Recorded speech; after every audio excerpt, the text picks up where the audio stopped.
गनिमी काव्याला आता बोलायला गेलं तर गोरिला वॉरफेअर असं पण बोलतात. अच्छा. हा, आणि ही टेक्निक त्यांनी, ही जे युद्धतंत्र आहे ते त्यांनी सगळ्यात आधी तिथे वापरलं. तर 2 लाख मुघल आणि आदिलशाहचे सैन्य होतं आणि भातवाडीला एक धरण होतं.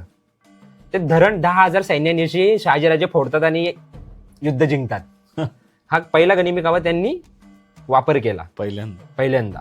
आणि हीच प्रेरणा शिवाजी महाराजांना आली आणि त्यांनी कित्येक लढ्यांमध्ये छत्रपती शिवाजी महाराजांनी यांनी या गनिमी काव्याचा कित्येक लढ्यांमध्ये वापर केला. म्हणजे छत्रपती शिवाजी महाराजांना एक गोष्ट कळाली होती, कोणती, की माझी आर्थिक हानी झाली म्हणजे माझं धन धान्य सोना अडका या सगळ्या गोष्टी गेल्या तर मी त्या परत मिळवू शकतो, पण माझे मावळे धारातीर्थी पडले, माझ्या रयतेचं नुकसान झालं तर मी परत मिळवू शकत नाही, गोष्ट परत नाही घेता येणार. हा, तर गनिमी कावा म्हणजे छत्रपती शिवाजी महाराजांनी ही गोष्ट समजावली की गनिमी काव्याने आर्थिक हानी तर होणार नाहीच, पण जीवितहानी पण होणार नाही.